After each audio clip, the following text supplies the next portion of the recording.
ខ្ញុំបាច់សូមធ្វើការអនុញ្ញាតគោរពនិងជម្រាបសួរពុកម៉ែបងប្អូននិងទស្សនិកជនជាទីគោរពថ្ងៃនេះជួបជាមួយនឹងខ្ញុំបាទ MC Play ខ្ញុំបាទសូមលើកយកនៅជោគជាតារាសីប្រចាំថ្ងៃសៅរ៍ថាតើនៅក្នុងថ្ងៃនេះដួងរាសីរបស់ពុកម៉ែបងប្អូនប្រែប្រួលផ្លាស់ប្ដូរទៅជាយ៉ាងដូចម្តេចនោះដើម្បីកុំឲ្យខាតពេលវេលាសូមអញ្ជើញរីករាយសន្តាប់ជាមួយនឹងខ្ញុំបាទដូចតទៅសម្រាប់អស់លោកអ្នកដែលកើតឆ្នាំជូតកណ្ដុរមាសអូបរ៉ាចិញ្ចឹមនាំលៀបនាំជ័យនាំសុភមង្គលប្រាថ្នាអ្វីបានសម្រេចហើយអនាគតខ្លាយជាអ្នកមានស្ដុកស្ដំម៉ោងនាំលៀបសំណាងគឺម៉ោង4ព្រឹកដល់ម៉ោង6ល្ងាចពណ៌នាំលៀបសំណាងគឺពណ៌ខ្មៅនិងពណ៌សលេខនាំលៀបសំណាងគឺលេខ32និងលេខ78សូមខមមិនលេខ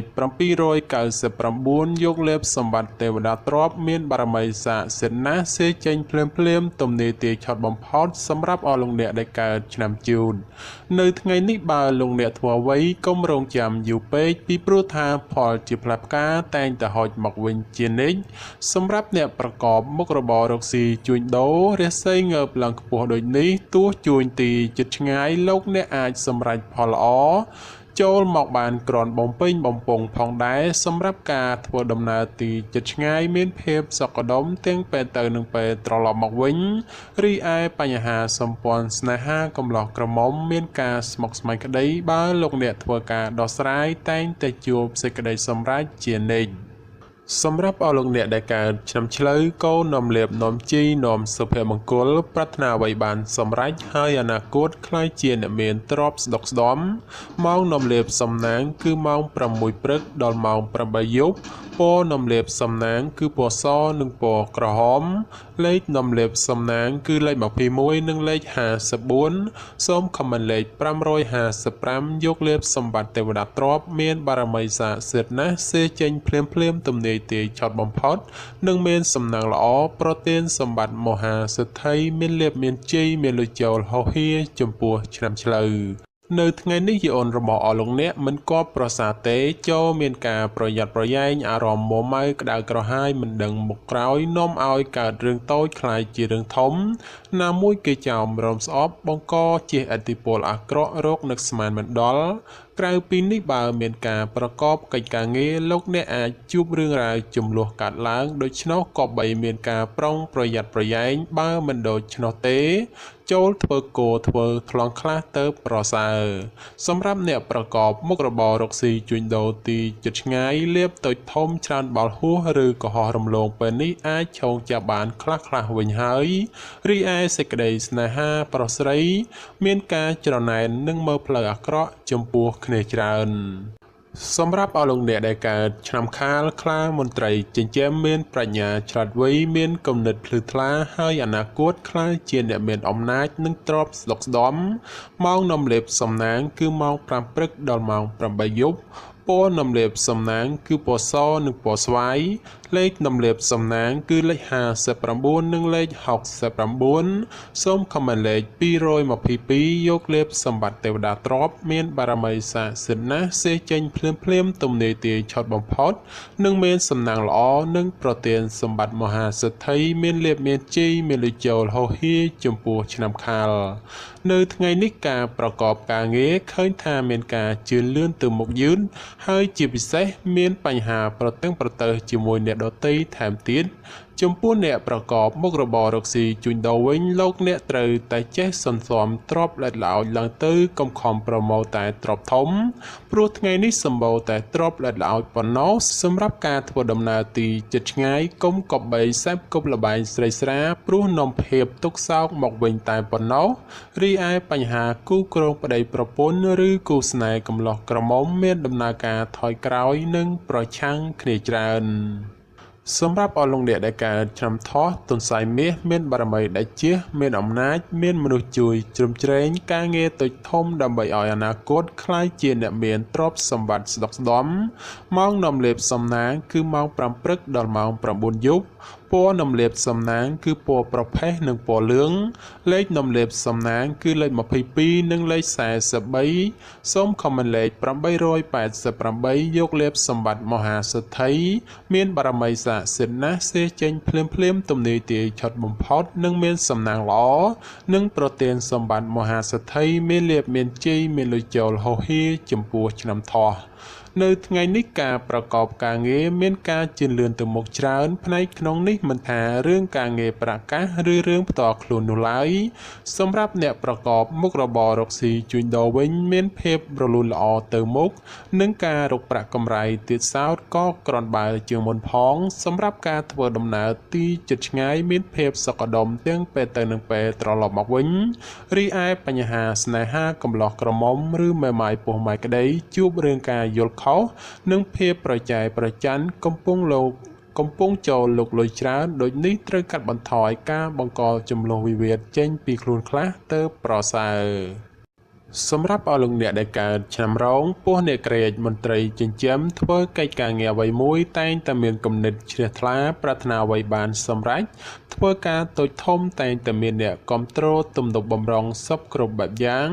ម៉ោងនំលាបសំណាងគឺម៉ោង7ព្រឹកដល់ម៉ោង8យប់ពណ៌នំលាបសំណាងគឺពណ៌សនិងពណ៌ក្រហមលេខនំលាបសំណាងគឺលេខ46និងលេខ98សូមខមមិនលេខ168យកលេបសម្បត្តិអុកញ៉ាមានបារមីស័ក្តិសិទ្ធិណាស់សៀចេញភ្លាមទំនាយទាយឆុតបំផុតនិងមានសំណាងល្អនិងប្រទានសម្បត្តិមហាសិទ្ធិមានលៀបមានជ័យមានលុយចូលហោហៀចំពោះឆ្នាំរោងក្នុងថ្ងៃនេះមានជោគមានសេរីហើយបើទោះបីធ្វើអ្វីក៏ដោយតែងតែមានការរីកលូតលាស់និងមានជោគមានជ័យគួរសមសម្រាប់អ្នកប្រកបមុខរបររកស៊ីជួញដូរមានការប្រជែងគ្នាច្រើននិងជាពិសេសមានការប្រទាំងប្រទើសជាមួយអ្នកមានមុខរបរដូចគ្នាហេតុនេះក៏បីធ្វើចិត្តឲ្យទូលាយទៅគ្មានរឿងរ៉ាវចម្រូងចម្រាសកើតឡើងសម្រាប់ការធ្វើដំណើរទីជិតឆ្ងាយជួបភាពសុខដុមទាំងពេលទៅនិងពេលត្រឡប់មកវិញរីឯសេចក្តីស្នេហាកំឡោះក្រមុំមានការជឿនលឿនទៅមុខនិងផ្អែមល្ហែមល្អចំពោះគ្នាប្រពៃសម្រាប់អស់លោកអ្នកដែលកើតឆ្នាំម្សាញ់ពោះទេវតាចិញ្ចឹមមានលៀបមានជ័យមានមនុស្សជាច្រើននាំគ្នាស្រឡាញ់រាប់អានសាទរម៉ោងនាំលៀបសំណាងគឺម៉ោង6ព្រឹកដល់ម៉ោង8យប់ពណ៌នំលាបសំណាងគឺពណ៌លឿងនិងពណ៌ខ្មៅលេខនំលាបសំណាងគឺលេខ56និងលេខ89សូមខមមិនលេខ777យកលេបសម្បត្តិអភិជននៅលុយរយលានមានបារមីស័ក្តិសិទ្ធិណាស់សេចេញភ្លាមទំនាយទាយឆុតបំផុតនិងមានសំណាងល្អនិងប្រទានសម្បត្តិមហាសិទ្ធិមានលៀបមានជ័យមានលុយចូលហោហៀចំពោះឆ្នាំម្សាញ់នៅថ្ងៃនេះទាំងស្ត្រីនិងបុរសបើចង់ធ្វើអ្វីក៏ដោយតែងតែជួបលើកំណត់ផ្លូវតានតឹងដោយមានសភាពពិបាករុករលទៅមុខព្រោះជួបតែភាពប្រទាំងប្រទើហើយមនុស្សនៅជុំវិញខ្លួនចាំតែឈ្នានេះនឹងមើលបំណាំបង្ករឿងហេតុសម្រាប់ការរស់នៅរបស់អស់លោកអ្នកជួបបញ្ហាច្រើនលើបញ្ហាប្រកាសដូច្នោះចូលប្រយ័ត្នប្រយែងការកើតមានចំនួនវិវាទណាមួយព្រោះតែបញ្ហានេះសម្រាប់អ្នកប្រកបមុខរបររកស៊ីជួញដូរផលកម្រៃក្នុងការរកផលចំណូលគឺពិបាករកណាស់ហើយការជួញដូរទីជិតឆ្ងាយទៀតសោតមានតែភាពរកម្មរកុសមិនស្ទើរដែរទេរីឯសម្ព័ន្ធស្នេហាប្រុសស្រីមានការប្រែប្រួលផ្លាស់ប្ដូរជួនល្អជួនអាក្រក់នាំឲ្យខ្វាយខ្វល់ជាញឹកញាប់សម្រាប់អស់លោកអ្នកដែលកើតឆ្នាំមមីសេះមេតបចិញ្ចឹមនាំលៀបនាំជ័យនាំសុភមង្គលប្រាថ្នាអ្វីបានសម្រេចហើយអនាគតខ្លាយជាអ្នកមានទ្រព្យស្ដុកស្ដម្ភម៉ោងនាំលៀបសំណាងគឺម៉ោង5ព្រឹកដល់ម៉ោង7យប់ពណ៌នំលាបសំណាងគឺពណ៌សនិងពណ៌ក្រហមលេខនំលាបសំណាងគឺលេខ38និងលេខ56សូមខមមិនលេខ666យកលេបសម្បត្តិទេវតាទ្រព្យមានបារមីស័ក្តិសិទ្ធិណាស់សេចេញភ្លាមទំនាយទាយឆុតបំផុតនិងមានសំណាងល្អនិងប្រទានសម្បត្តិមហាសិទ្ធិមានលៀបមានជ័យមានលុយចូលហោហៀចំពោះឆ្នាំមមី នៅថ្ងៃនេះផ្ដល់ផលល្អសម្រាប់ការសម្រេចចិត្តការងារឬបណ្ដាក់តនរកស៊ីក្នុងរឿងអ្វីមួយពីព្រោះថាផលជាផ្លែផ្កាតែងតែឆ្លើយតបមកវិញគួរជាទីកប់ចិត្តបើជាអ្នកប្រកបមុខរបររកស៊ីជួញដូរមានការលក់ចេញទិញចូលក្រនរស់រវើកគួរសមហើយបើចង់ចរចារឿងទំនិញអ្វីមួយផងតែងតែអាចសម្រេចជានិច្ចរីឯសម្ព័ន្ធស្នេហាកំឡោះក្រមុំមានការរីកចម្រើនលូតលាស់ទៅមុខ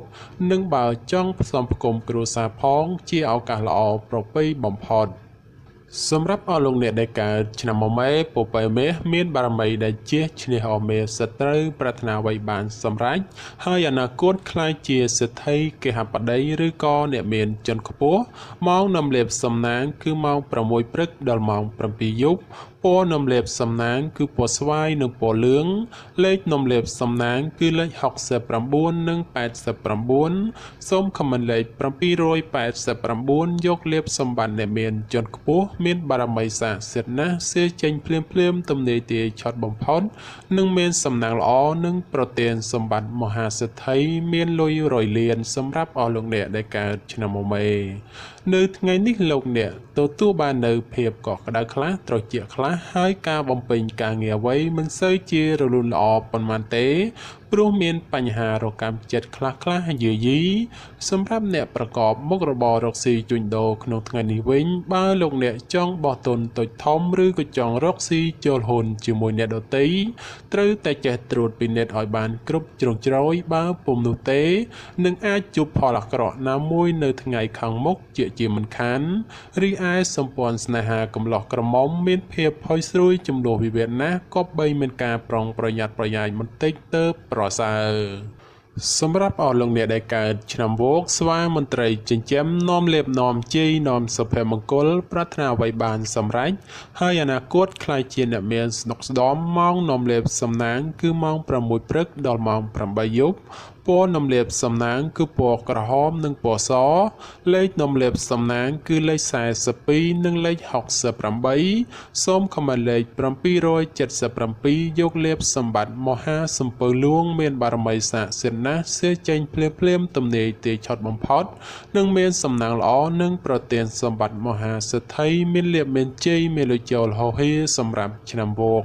នៅថ្ងៃនេះបើទោះបីធ្វើអ្វីក៏ដោយចូលប្រយ័ត្នប្រយែងទទួលរងការខូចខាតអ្វីមួយរកនឹកស្មានមិនដល់ក្រៅពីនេះបើមានទំនាក់ទំនងការងារឬក៏ធ្វើអ្វីមួយងាយនឹងភ្លៀងផ្្លាត់ណាស់ក៏បីមានការប្រុងប្រយ័ត្នប្រយែងទើបអាចជាផុតពីផលលំបាកទាំងពួងទៅរួច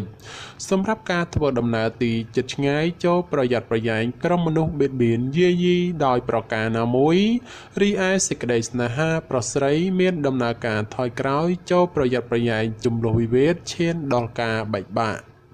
សម្រាប់អស់លោកអ្នកដែលកើតឆ្នាំរកាមន់មាសមន់ប្រាក់នាំលៀបអបរាជចិញ្ចឹមមានសំណាងល្អឈ្នះអស់មេសត្រូវប្រាថ្នាអ្វីបានសម្រេចហើយអនាគតខ្លាយជាសេដ្ឋីគេហបតីឬអភិជនជាន់ខ្ពស់ម៉ោងនាំលៀបសំណាងគឺម៉ោង5ព្រឹកដល់ម៉ោង7យប់ពណ៌នំលេបសំណាងគឺពណ៌ក្រហមនិងពណ៌លឿងលេខនំលេបសំណាងគឺលេខ44និងលេខ56សូមខមមិនលេខ168យកលេបសម្បត្តិអ្នកមានជាន់ខ្ពស់មានបារមីស័ក្តិសិទ្ធិណាស់សៀចេញភ្លាមទំនាយទាយឆត់បំផុតនិងមានសំណាងល្អនិងប្រទានសម្បត្តិមហាសេដ្ឋីមានលៀបមានជ័យមានលុយចូលហោហៀចំពោះឆ្នាំរកានៅថ្ងៃនេះយអូនបានងើបឡើងខ្ពស់ដូចនេះជាឱកាសល្អច្រើនសម្រាប់អស់លោកអ្នកពង្រីកការងារអ្វីមួយពីព្រោះថាតែងតែហុចផលល្អចូលមកច្រើនជាងអាក្រក់ចំពោះអ្នកប្រកបការងាររាជការឬក៏ធ្វើការក្រុមហ៊ុនឯកជនបើទោះបីការងារមមាញឹកក៏ដោយតែក៏មានសំណាងល្អមកវិញគឺធ្វើច្រើនតែងតែហុចផលច្រើនជានិច្ចក្នុងពេលនេះដែរលៀបមានច្រើនគួរសមដោយនេះជាឱកាសល្អក្នុងការពង្រីកមុខចំនួនព្រោះផលជាផ្លែផ្កាតែងតែឆ្លើយតបមកវិញគួរជាទីពេញចិត្តតែយ៉ាងណាលោកអ្នកឲ្យប្រយ័ត្នប្រយែងគ្រោះថ្នាក់ចាញ់បោកគេក៏មានខ្ពស់ផងដែររីឯបញ្ហាសម្ព័ន្ធស្នេហាកំឡោះក្រមុំលោកអ្នកមិនគួរក៏បីលង់លក់តែក្នុងរឿងស្នេហាខុសប្រក្រតីដែលនាំឲ្យអនាគតមិនប្រសើរ សម្រាប់អស់លោកអ្នកដែលកើតឆ្នាំចោសនៈនំលៀបអូប៉ារ៉ាចិញ្ចឹមមានសំណាងឆ្នេះអមេសត្រូវប្រាថ្នាអ្វីបានសម្រេចហើយអនាគតខ្លាយជាសិទ្ធិគេហបតីឬក៏អ្នកមានជាន់ខ្ពស់ម៉ោងនំលៀបសំណាងគឺម៉ោង6ព្រឹកដល់ម៉ោង9យប់ពណ៌នំលៀបសំណាងគឺពណ៌ខ្មៅនិងពណ៌ប្រផេះលេខនំលៀបសំណាងគឺលេខ14និងលេខ38សូមខមមិនលេខ168យកលៀបសម្បត្តិអ្នកមានជាន់ខ្ពស់មានបារមីស័ក្តិសិទ្ធិណាស់សេចេញភ្លាមទំនេរទាយឆត់បំផុតនិងមានសំណាងល្អនិងប្រទានសម្បត្តិមហាសិទ្ធិមានលៀបមានជ័យមានលុយចូលហោហៀចំពោះឆ្នាំចោនៅថ្ងៃនេះលោកអ្នកប្រកបកិច្ចការងារអ្វីក៏អាចសម្រុកពេញទីបានហើយនឹងបើទោះបីធ្វើអ្វីតែងតែហុចផលមកវិញគ្រាន់ជាទីកប់ប្រសើរសម្រាប់ពេលវេលាល្អក្នុងការធ្វើអ្វីមួយគឺម៉ោង1:00នាទីទៅដល់ម៉ោង2:59នាទីរសៀលហើយបើប្រកបកិច្ចការងារអ្វីតែងតែហុចផលមកវិញជានិច្ចចំពោះអ្នកប្រកបមុខរបររកស៊ីជួញដូរលោកអ្នកបើចង់បើកហាងថ្មីឬក៏ផ្លាស់ប្ដូរទីកន្លែងលក់ដូរជាឱកាសល្អប្រពៃណាព្រោះថាផលជាផ្លែផ្កាឆ្លើយតបក្រនកបប្រសើរសម្រាប់ការធ្វើដំណើរទីជិតឆ្ងាយមានភាពសុខដុមទាំងពេលទៅនិងពេលត្រឡប់មកវិញ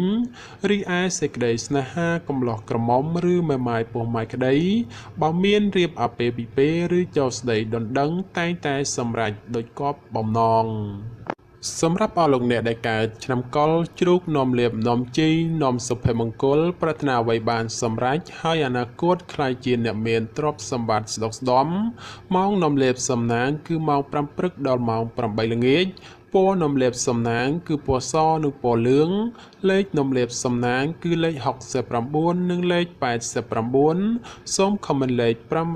567យកលៀបសម្បត្តិទេវតាទ្រព្យមានបារមីស័ក្តិសិទ្ធិណាស់សេចេញភ្លាមទំនេរទាយឆត់បំផុតនិងមានសំណាងល្អនិងប្រទានសម្បត្តិមហាសិទ្ធិមានលៀបមានជ័យមានលុយចូលហោហៀចំពោះឆ្នាំកុរនៅក្នុងថ្ងៃនេះបើលោកអ្នកធ្វើអ្វីត្រូវធ្វើដោយសន្សំកុំបំបោលនោះផលល្អនឹងហុចឲ្យវិញដូចជាទីកប់បំណងសម្រាប់ការប្រកបការងារក៏ដូចឆ្នោះដែរលោកអ្នកត្រូវតែធ្វើថ្នាក់ធនកណ្ដាលឬមិនសំខាន់ពេកព្រោះថាបើធ្វើធំពេកឬសំខាន់ខ្លាំងពេកផលជាផ្លែផ្កាដែលហុចមកវិញមិនសូវដូចគប់បំណងប៉ុន្មាននោះឡើយចំពោះអ្នកប្រកបមុខរបររកស៊ីជួញដូរ